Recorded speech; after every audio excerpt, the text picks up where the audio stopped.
money. I don't need a big fine car.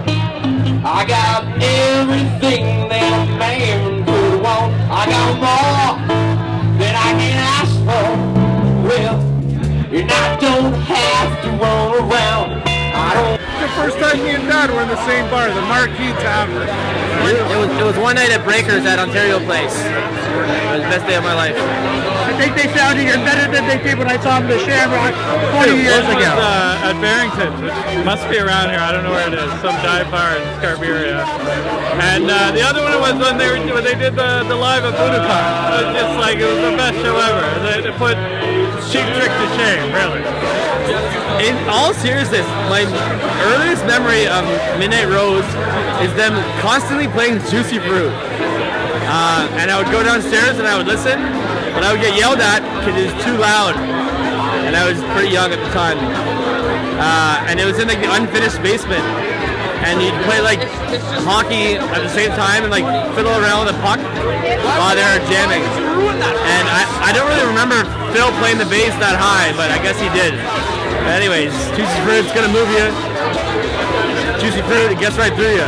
My favorite Midnight Rose memory is being like 7 and 8 years old and going to the Kennedy House, and Jeff's like guitar amps, like his Marshall Stacks and his Les Pauls were there, and he had drums there, and it was one of my earliest memories of wanting to be a musician, because I would see that equipment there and I was like, oh my god, these guys have drums and amps, and it was so much fun. And I'd mess around with Brendan and Brian and like we like pretend to sort of play guitars and drums. But Jeff is one of my earliest memories of like a musician that I knew and that I was related to, and I always thought that was like super cool that I knew someone that was in a band and that like played guitar, and it made me want to play guitar. And I do play guitar now, and I have Marshall amps and Les Pauls because I think I remember seeing them at an early age at the house. So yeah, Midnight Rose made me want to play music, and I play music today thanks to them. Before Midnight Rose was a foursome. They were a twosome. It was Jeff, he was 17, and Phil, he was 17. Their first gig was Upper Canada College. I was there not as a player, but as support.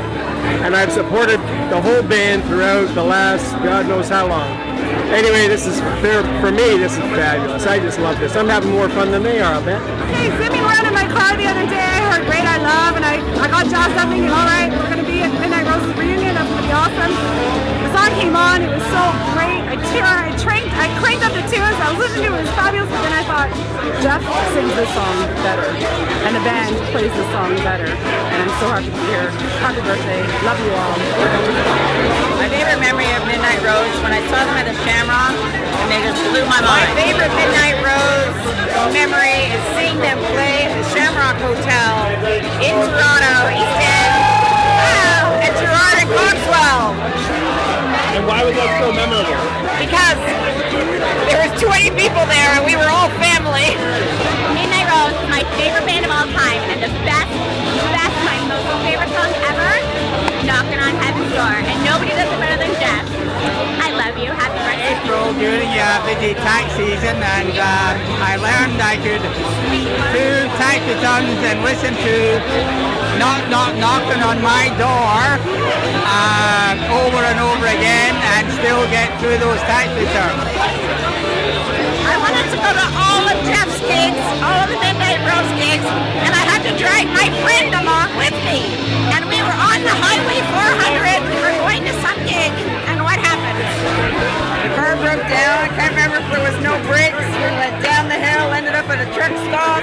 It was smoking, the car was smoking. We didn't get to the gig. No, it was somewhere up north we were going. However, I do remember the gig that we went to in the basement at the El Macampo, which was the only time really I saw them play.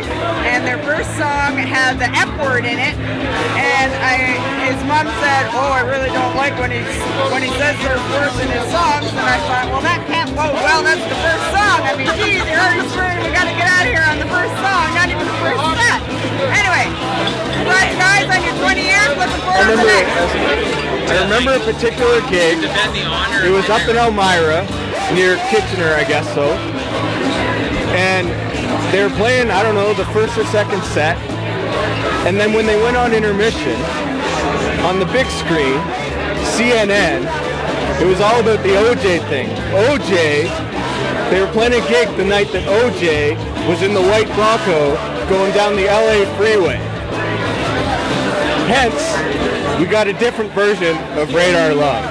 So that's one of the last things, Midnight Rose memories I have. If it wasn't for Midnight Rose, I probably would still be a virgin. Thanks, Midnight Rose. Thank you.